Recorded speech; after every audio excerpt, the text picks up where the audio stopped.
Welcome back to the shop. I just couldn't resist a good Facebook Marketplace deal. And I probably should have, to be honest. This is, it's really crusty underneath. We'll see in a minute here when I get it up on the lift. I didn't realize it was quite that bad, although, the warning signs were there. Until I got it up on the trailer, and then all the stage 1 weight reduction came running off the bottom. So I needed a woods truck. Well, I told myself I needed one anyway.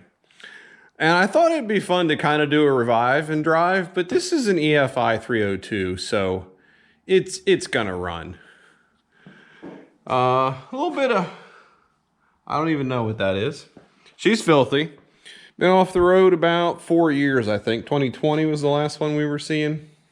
She's got, we got the home improvement window seal here.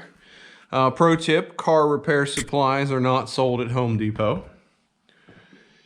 And it has a crazy amount of rake. I don't know if it's coming through on camera, but there's got to be like 6 inches of rake in this truck. And I'm not sure what's going on with that. It does have some pretty heavy-duty leaf springs. So maybe that's why. I don't know. We're going to have to get it up in the air and look underneath it and see what's going on there. And it's not in horrible shape. The doors are there. The seals are coming apart. I might have to glue that. I'm going to glue them both back on, it looks like. Although I'm not sure my 96 even had this seal, so that's interesting. This is like the second or third one of these trucks I've owned. It does have the inner seal. Maybe that's why my 96 was so damn noisy. Anyway, it's filthy, but it's going to be a woods truck. The bed. Oh my goodness, this bed has seen some stories. I would love to know what happened there. The pockets are all blown out. That one's not the worst one. The worst ones are here in the back. Classic case of we had something tied down until we didn't. And I'm guessing that was pretty violent, whatever caused that.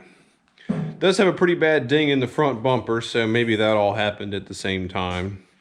This one's really bad. And it's pretty crusty. Got the usual rear quarter there. The fenders are pretty pooched. Cab corners aren't horrible until I go poking around at them here with a screwdriver.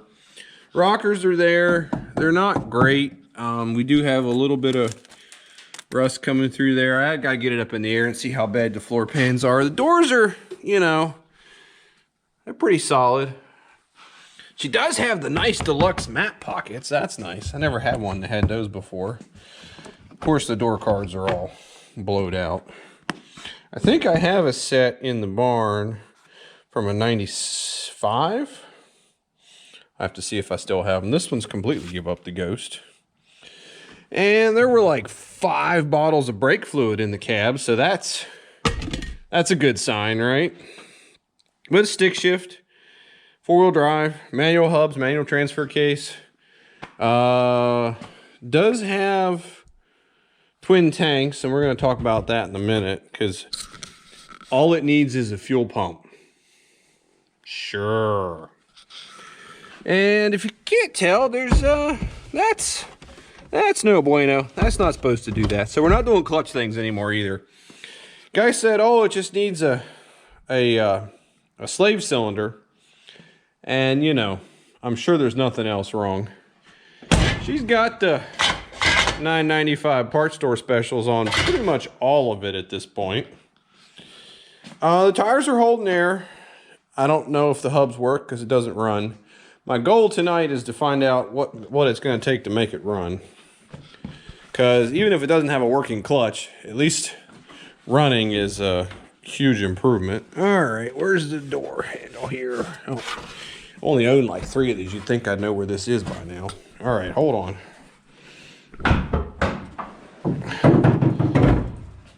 So, Gen 1 EFI. Always fun. I will say, I've never not had one run. So I guess this could be the one that proves me wrong. And I don't have the flashlight on me. Let's see, what's the oil look like? Is there oil in it?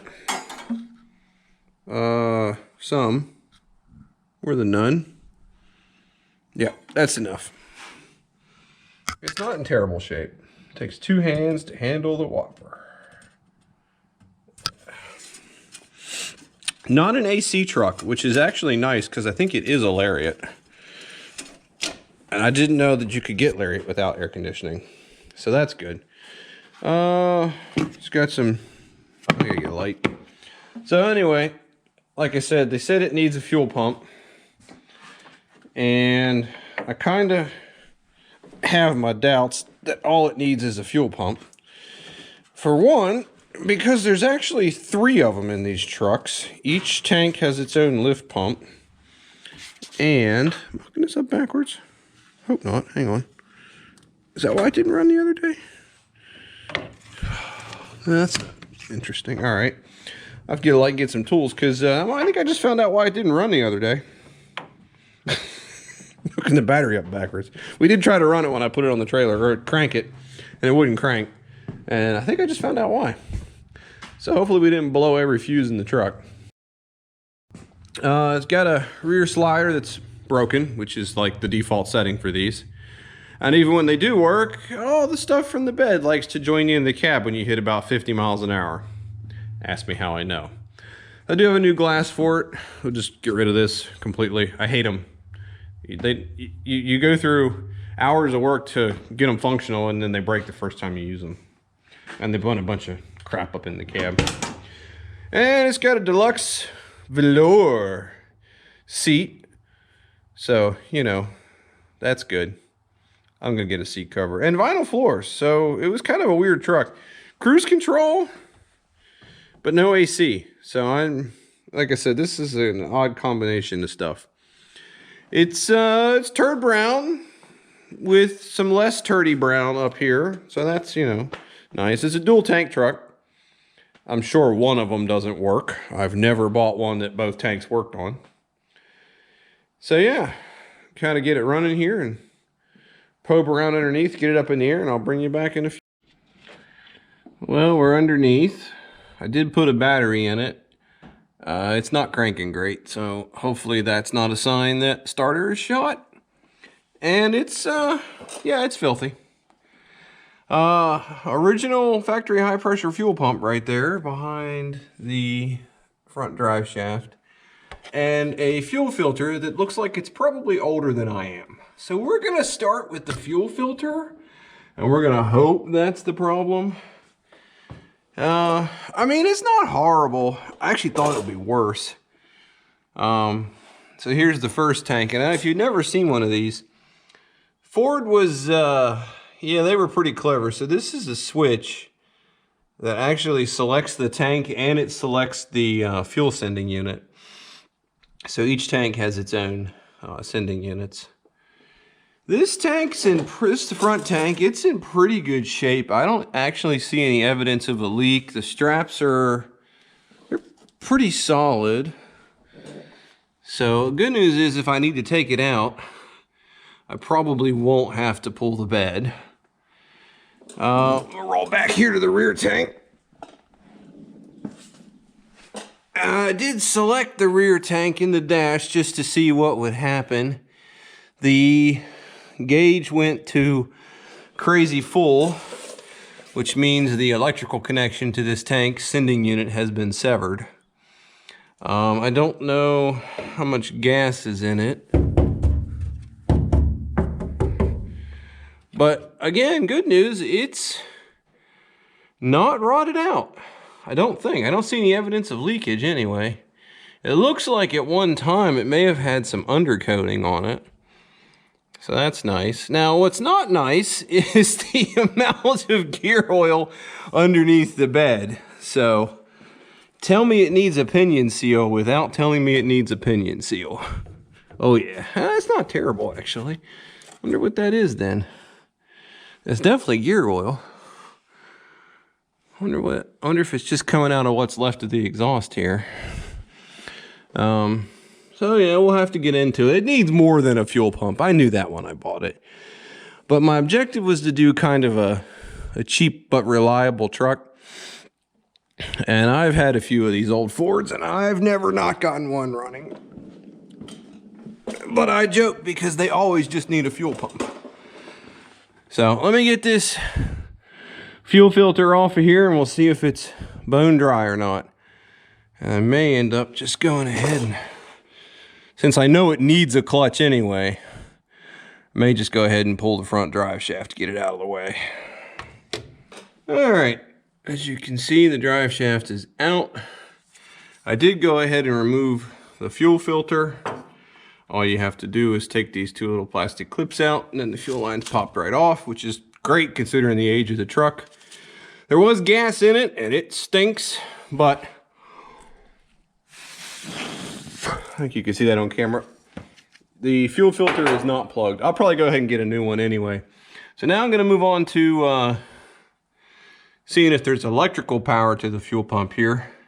And that's probably where I'm going to call it tonight, because if I need to yank out the fuel pump there, I'll have to make a parts run. And my battery connections are fighting me too, so I may have to go get a battery for it.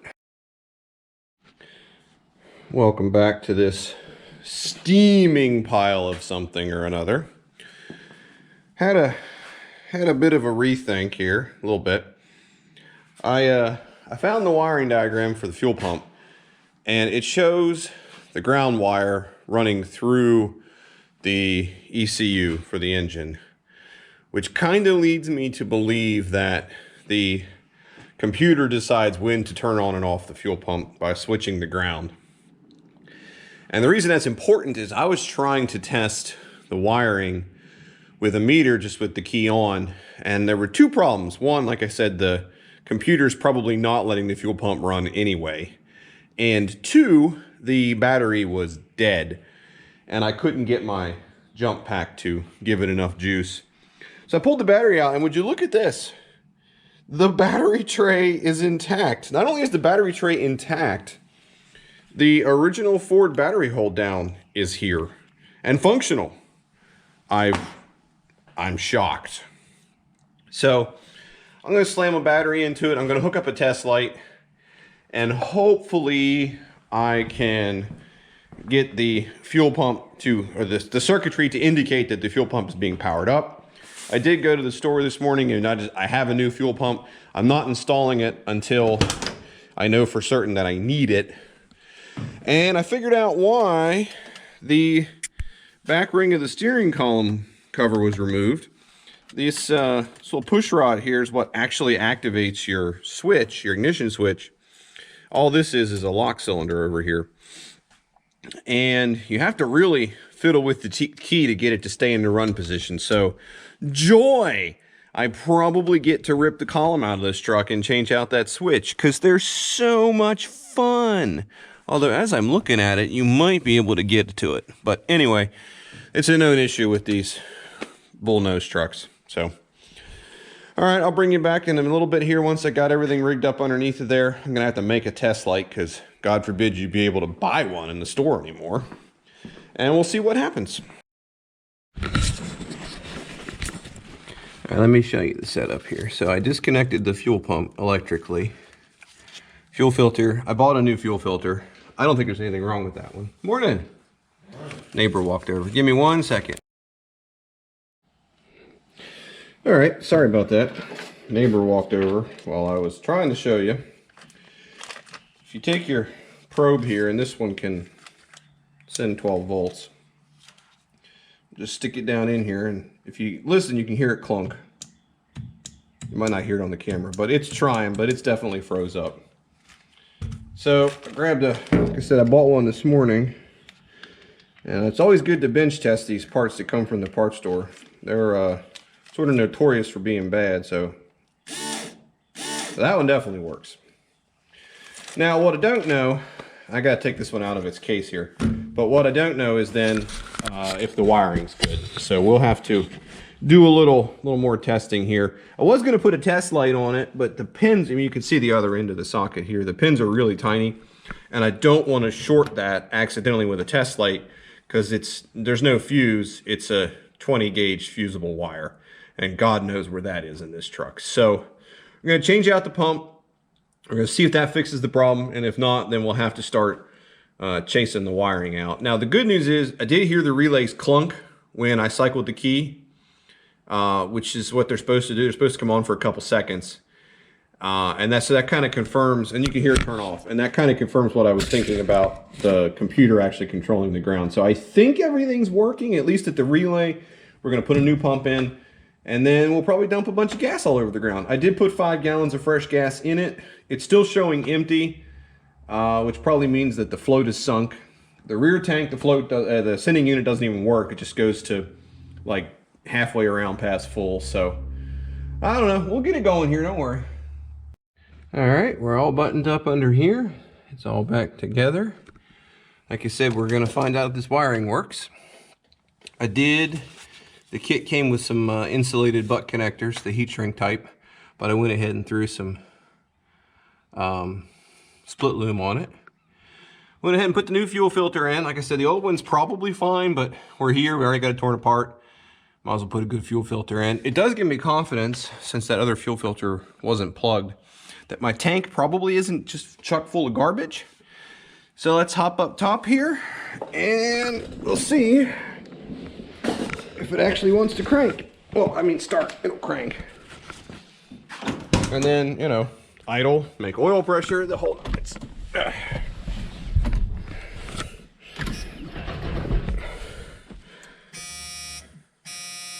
Oh, I hear the fuel pump.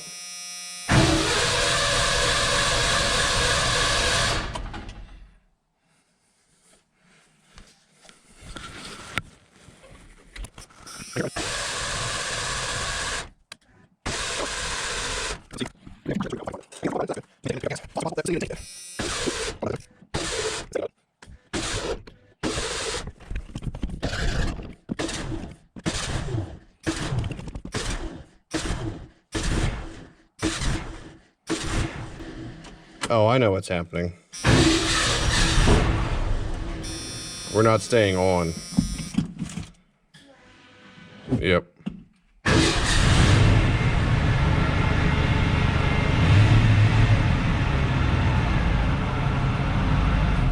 Yeah. See, the key, see, this is what I was afraid of. The key switch is bad. It does run. Gotta find the sweet spot to hold it. All right, next problem. It won't stay running because the keys, the internal. Whoa, I dropped the camera. Are you okay? The switch guts are bad. That's what I was afraid of. But it does run. Let's see if I can get it to stay running.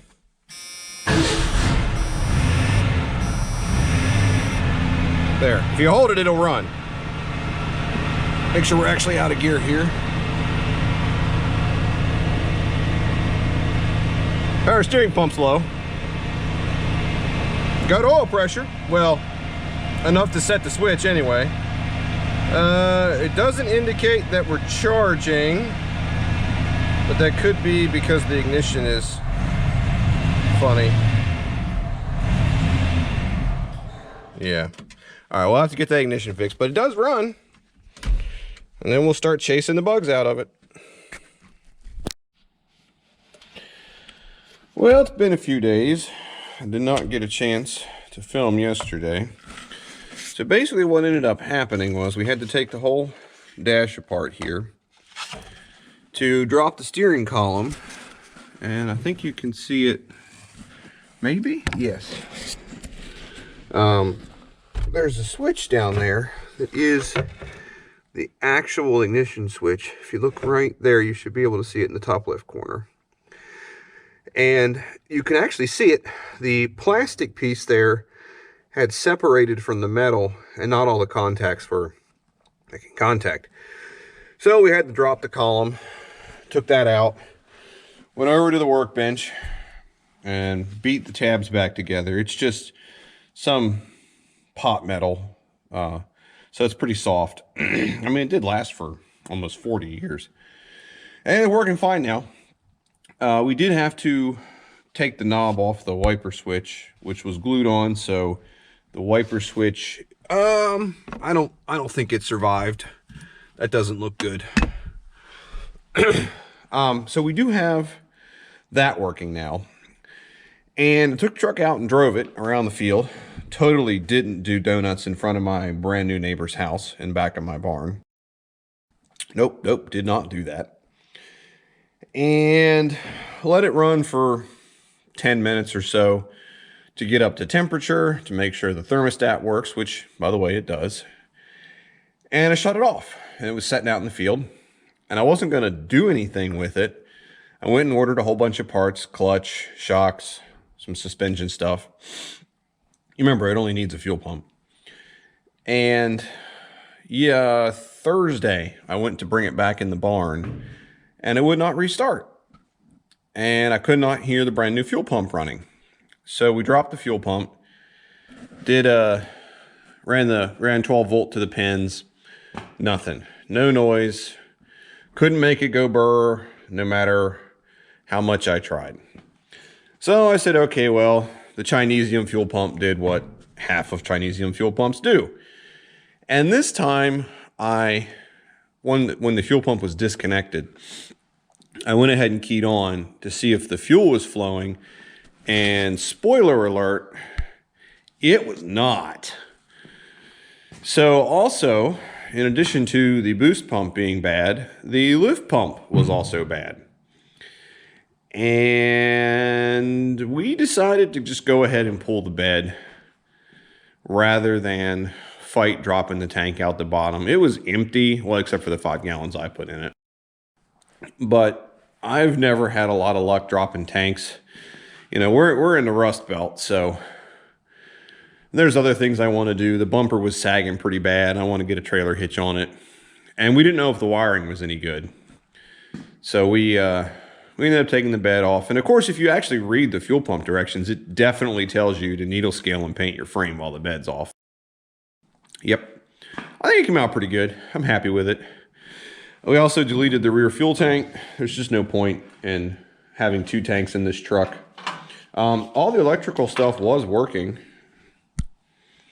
And we did put a meter on the harness here, and you got ground and ground. This is 6 volts for the level sending unit, and this pin, third from the left, is 12 volt for the fuel pumps. And I think I had mentioned in the other video, I was suspicious of the fuel pump behavior, and I was right. So at key on from off, you get about 3 seconds at 12 volts, and then it stops. And you won't get 12 volts again until either you key off and on, or you actually crank the engine. So if you're trying to do diagnostics on these fuel pumps and you're struggling to get 12 volts, make sure that you're doing that. So everything works. Even the rear harness was working, as was the tank switch, which I'm going to delete here today because just one more thing to eventually fail. But we just decided the rear tank was in really bad shape, as they almost always are. So we just took it out. That way nobody accidentally puts gas in it. So I got to go to the store. Got to get some bolts to put the bed back on. And then, I don't know, maybe I'll just go ahead and patch that little guy right there. I remember a few years ago there was a whole big deal about aluminum and steel beds. You know, Ford went to the aluminum. Everybody was saying it wasn't strong enough. Well, this is an OG steel bed, and I got news for you. The toolbox, it went through the bed floor. So that must have been an interesting day whenever that happened. So I am not going to be buying the fancy carriage bolts to put the bed back on. We're just going to buy some grade 8 hex head. And yeah, I would start it for you, but the replacement fuel pump hasn't come in. Napa did warranty that one, and it's not going to be here till Monday. And you might be saying, well, I killed it because the lift pump wasn't working. And it would have died eventually. They don't like being under vacuum, but it did not, not from 5 minutes, 10 minutes of running. And it wasn't the diaphragm that went, it was actually the electric motor. So we did test the new one there. You can see the sending unit installed, and everything's working, even the level gauge, so that's nice. Yeah, so that's kind of where we're at. I'm sorry I haven't been filming much. Like I said, my helpers have been with me, and I don't usually film as much when he's here, just because we're working so much. But yeah, moving along on it. So we'll see you in a little bit here after we get ready to put the bed on and get to working today. Okay, just had to maneuver it in there a little bit. You can see how those clips go in. And if you look right here, you can see what the other side of one of them looks like. So let's get the truck down, get out from underneath of it here. And let's see if we have finally solved, once and for all, the fuel issue. And while I'm doing that, I will show you what we have been up to. But you'll have to give me a minute. Just wait right there.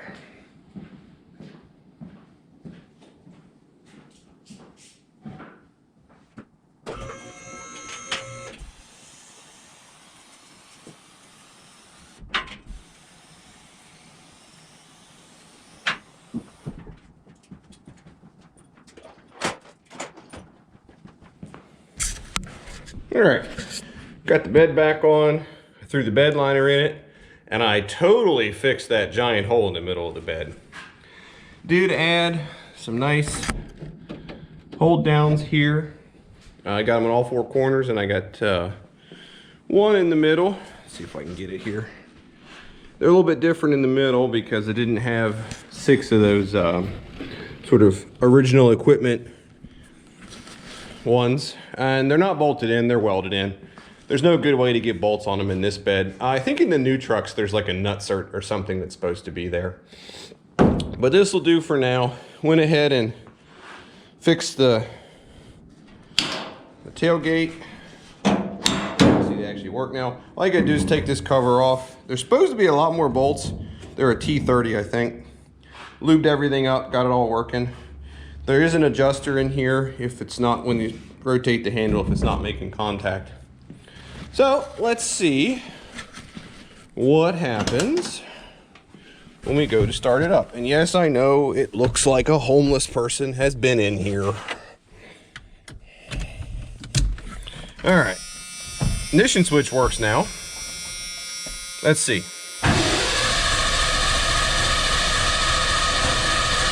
Come on.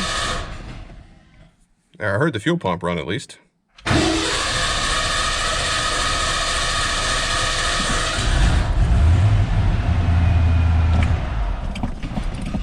Well, almost.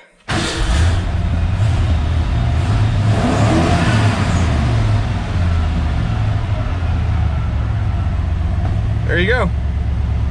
Fuel pump replaced. Fuel gauge is working. I need to put some more gas in the tank. But it runs. And it stays running, crucially.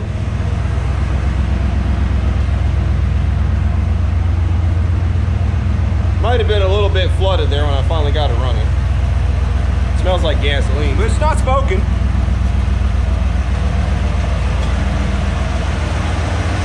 Sounds good. Runs good. It's got good oil pressure. So it's alive. And I'm pretty sure those catalysts aren't doing anything.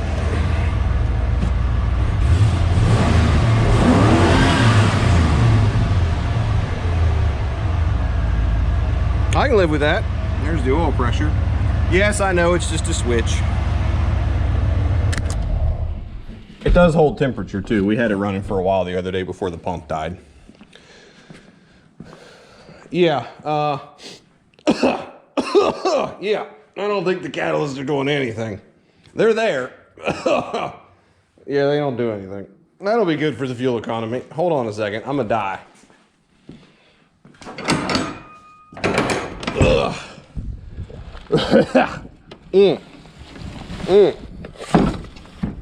Oh, the 80s. What a wonderful time it must have been for everyone. So what am I doing with this thing? And why did I wait till now to tell you? Well, I waited till now to tell you because I forgot. Sorry. I needed, what I wanted was a side-by-side. And I don't know if you've looked recently, but side-by-sides are like crazy money.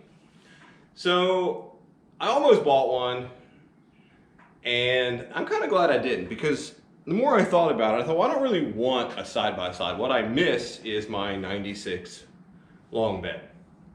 And it was a built Power Stroke. I think I've talked about it before. And I sold that truck when I bought my 2020 Power Stroke, which I don't regret. The 2020 is amazing, but it's also expensive.